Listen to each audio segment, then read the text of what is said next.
나사렛이라고 하는 고향이죠. 고향에서 배척을 당하신 후에 가버나움이라고 하는 곳으로 가셨습니다. 이 가버나움은 예수님의 제2의 고향이라고 할 정도로 그 당시에는 어, 어, 꽤 이렇게 번화된 도시였는데 당시 뭐 문헌을 찾아보면 10,000명 이상이 거주했다고 합니다. 그래서 그곳은 로마가 전략적으로 매우 중요하게 생각하는 도시여서 거기에는 로마 군대가 주둔을 했었고 또 뿐만 아니라 로마의 행정관청의 관료들이 많이 모여 살던 장소라고 합니다. 근데 그곳에서 예수님이 이제 사역을 본격적으로 시작을 하시게 되는데요. 예수님께서 가시는 곳마다 제일 먼저 회당에 가서 사역을 하셨습니다. 말씀을 가르치는 일에 마음을 두신 거죠. 근데 예수님이 회당에서 말씀을 가르칠 수 있으셨다는 것은요, 이미 예수님의 명성이 많은 사람들에게 알려졌다는 것을 의미합니다. 왜냐하면 뭐 아무나 가서 회당에서 사람들을 가르칠 수 있는 게 아니라 그 당시에 랍비라고 또 알려진 또 명성이 있는 그런 사람들이 하나님의 말씀을 풀어주거나 또 사람들에게 유대 전통을 가르친 거죠. 근데 예수님께서 이 말씀을 가르치는 현장의 특징이 있는데요. 이 기사가 마가복음에도 기록되어 있는데 예수님의 가르침이 당시에 서기관과 바리새인들과는 달랐다라는 내용이 마가복음에는 있습니다만 이 누가복음에서는 예수님의 권위만 강조가 됩니다. 그 유대인 랍비들이죠. 그 서기관과 바리새인들은 당시에 이 회당에서 말씀을 가르친다기보다는 전통이나 유대 관습 또 전승들을 중심으로 해서 가르침을 설파했다고 합니다. 그러니까 예수님은 그들과는 달랐던 거죠. 근데 예수님은 말씀을 가르치신 거죠. 말씀이신 예수님께서 말씀을 보여주신 겁니다. 예수님이 말씀에 있어서도 능력이 있었던 특징, 이유가 뭘까요? 어제도 말씀을 드렸지만 구약 성경은 예수님의 자서전과 같은 거거든요. 그래서 자서전이죠. 그래서 예수님에 대한 이야기이기 때문에 예수님이 당신 얘기를 하는 거기 때문에 너무너무 잘 하시는 거고 그 말씀을 능숙하게 가르치시면서 사람들에게 그게 능력으로 나타난 겁니다. 그 사람들은 예수님의 가르침에 놀란 거죠. 근데 그 한 가지 아이러니한 사건이 오늘 본문에 보면 등장합니다. 예수님이 회당에서 말씀을 가르치시는데 거기에 귀신 들린 사람이 그 회당 안에 같이 있었다는 겁니다. 귀신은 예수님이 누구신지 대번에 알아봤고 또 두려워했습니다. 근데 문제는 이 일이 귀신 들린 사람을 만난 일이 다른 곳이 아니라 회당에서 이루어졌다는데 문제점이 있는 거죠. 이 사건을 그대로 우리의 지금 현실에 적용을 해보면 회당을 교회라고 할 수 있겠죠. 하나님의 말씀이 전파되고 선포되고 가르쳐지는 성도들이 모이는 현장이죠. 교회는 하나님의 말씀이 바르게 선포되는 현장이어야 된다는 아주 기본적인 우리의 생각이 있습니다. 상식이죠.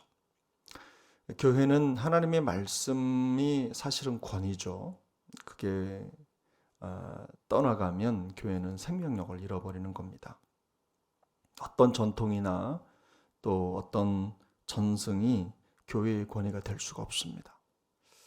대부분 우리가 말씀을 지키는 것 같지만 말씀을 따라가는 것 같지만 말씀의 권위나 말씀의 가르침보다는 시대 전통, 과거부터 지켜왔던 전통이나 전승을 따르는 경우가 참 많습니다. 근데 그런 것들을 우리가 간파를 하고 또 파악을 해야 되는데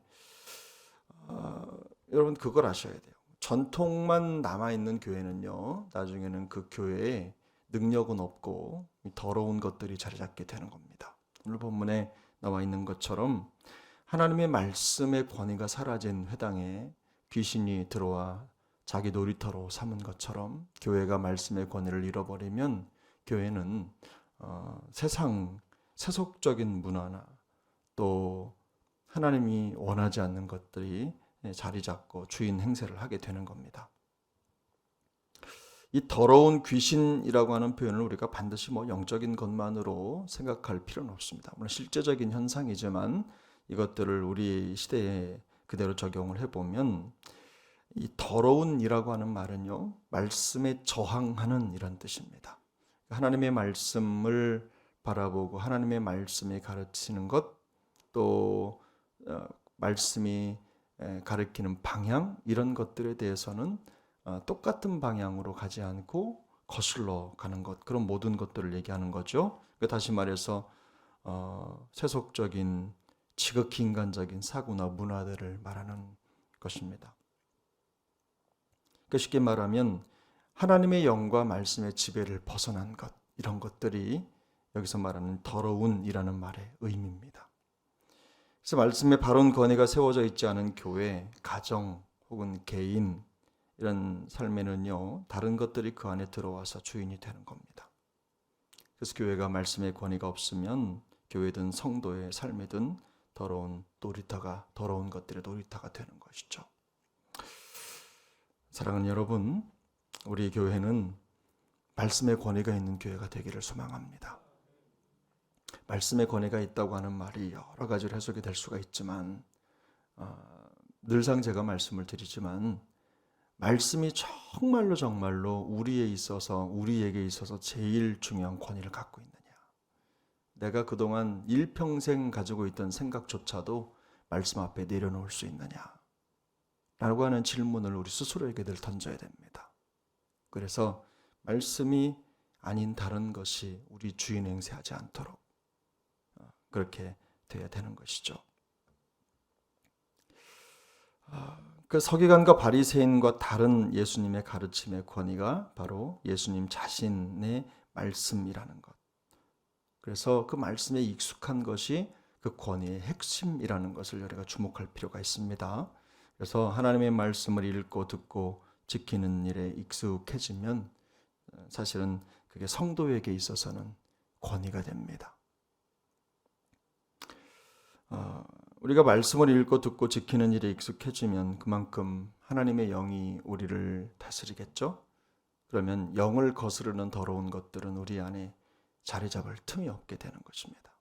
아주 기본적인 원리입니다. 사실 여러분, 구원받은 성도의 몸은 뭐지요? 성령의 전이죠. 성령의 전이라고 하는 건 뭡니까? 성령이 말씀의 영이니까 구원받은 하나님의 사람들의 몸이 성령의 전이라고 한다면 이 성도의 몸은요, 말씀이 없이는 그 성립이 불가능한 겁니다. 그래서 하나님의 말씀에 익숙한 삶이 결국은 성도에게 있어서는 건강이라는 겁니다. 성도가 건강해지려면 다른 길이 없어요. 하나님의 말씀을 갖는 거죠. 신앙생활, 교회생활, 말씀 없이도 익숙해질 수 있습니다. 그냥 오래 다니면 익숙해지는 거죠. 우리가 신앙생활을 잘하고 또 성도로서 능력 있는 삶을 살아간다는 것은 교회 문화나 어떤 전통에 익숙해지는 걸 말하는 게 아닙니다. 하나님의 말씀에 익숙해지는 겁니다. 그래서 다른 정보, 전통, 관습, 교회의 문화에 익숙한 채 말씀과 상관없는 교회 생활이 얼마든지 가능하기 때문입니다. 그래서 요한복음 1장 14절은 이렇게 말씀하죠. 말씀이 육신이 되어 우리 가운데 거하심에 우리가 그의 영광을 보니 아버지의 독생자의 영광이요 은혜와 진리가 충만하더라. 여러분, 이 말씀 너무 익숙하시죠? 잘 아시죠? 근데 여기 보면 말씀이 육신이 되어 우리 가운데 거하셨다. 이게 뭡니까? 이게 바로 구원받은 사람의 모습입니다. 말씀이 육신이 되어 우리 가운데 거하신다. 성령이 우리 안에 거하신다. 이게 구원받은 하나님의 사람들의 가장 큰 특징 아닙니까?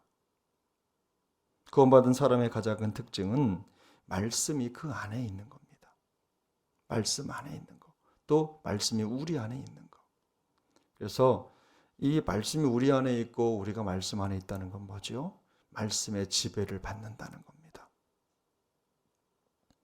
주님은 말씀의 영이신 성령을 통해서 우리 안에 거하시기로 작정을 하셨죠. 그래서 구원받은 사람이 불행해지는 건요, 다른 이유가 없어요. 구원받은 사람이 불행해지는 건 뭐 건강이 안 좋거나 혹은 다른 일들 때문에 인생이 불행해지고 어려워지는 게 아니라 그 말씀이 주는 은혜와 진리가 그 안에 충만하지 않기 때문에 불행해지는 겁니다. 말씀이 육신에 대해 우리 가운데 거하시면요, 우리 가운데 그 은혜의 역사, 진리의 역사가 충만하게 임하는 것입니다. 그러므로 우리가 다른 것보다 하나님의 말씀에 익숙한 신앙이 될 수 있기를 축복합니다. 은혜와 진리가 충만해서 더러운 것들은 얼씬도 하지 못하는 그런 성도의 삶을 살아갈 수 있기를 바랍니다. 여러분, 그렇게 되기 위해서 우리가 늘 말씀을 사모해야 돼요. 말씀을 읽는 것, 또 듣는 것, 그 말씀을 지키는 것, 거기에 익숙해야 된다는 얘기죠. 저는 성경을 읽을 때마다 쓴 약 같다는 생각을 참 많이 합니다. 쓴 약, 입에 쓰죠. 잘 삼키기가 어렵습니다. 간단한 영양제가 아닙니다. 우리의 영혼을 치료하는 약이고, 또 우리가 알고 있는 것처럼 쓴 약이 몸에 좋다고 하는 것처럼 말씀이 읽어서 들어서 내게 찔림이 있고 아픔이 있을 때 우리가 더 큰 은혜를 누리는 거죠. 수술이 일어나는 거죠. 말씀을 통해서 우리 영혼이 새로워지는 거죠. 근데 그 입에 쓴 약을요, 먹고 싶지 않을 때가 참 많잖아요. 우리는 단 것 좋아하고 입에 맞는 거 좋아하죠. 내 성격에, 내 마음에, 내 취향에 맞는 거 좋아한단 말이죠. 근데 입에 맞지 않는, 입에 쓴 그 말씀을 계속 먹는 거. 약을 먹는 이유가 무엇이죠? 병이 낫기 위해서입니다. 살기 위해서. 성도가 입에 써도 하나님의 말씀을 계속 먹고 삼켜야 되는 이유가 무엇입니까? 우리의 고질적인 병이 낫기 위해서, 영혼의 병이 낫기 위해서, 우리가 살기 위해서 말씀을 먹는 겁니다. 그 과정을 통해서 우리가 건강해지고 힘을 얻기 때문입니다. 그러므로 따로 시간 내서 말씀을 연구할 시간이 없으시다면 여러분 죽자사자 예배 오셔야 돼요. 예배. 그러다 앞에서 강단에서 하는 말씀, 또 이렇게 저렇게 연구해서 생각해서 드리는 말씀들 마음속에 새기고 그 말씀이 마음에 자리 잡도록 마음을 쏟으셔야 됩니다. 우리가 말씀이 익숙해지는 만큼 우리 안에 더러운 것들이 자리 잡지 못하게 되는 것입니다. 그래서 우리 성도로서 말씀드린 대로 신앙생활 초신자 때 아무것도 모를 때는 그저 교회 생활 이게 익숙해지는 게 우선이죠. 그래야지 교회 적응을 하니까. 근데 어느 순간부터 그것으로 만족하는 경우가 너무 많아요. 그게 아닙니다. 여러분 말씀에 익숙해 주셔야 돼요. 하나님의 말씀을 읽고 듣고 또 지키는 일에 익숙하셔서 이 세상 세속적인 것들에 점령당하지 않는 우리의 심령 될 수 있길 바랍니다. 말씀의 능력으로 충만해서 어느 곳에 가든지 또 말씀으로 승리하는 우리 모두가 될 수 있기를 예수님의 이름으로 축복합니다. 기도하겠습니다.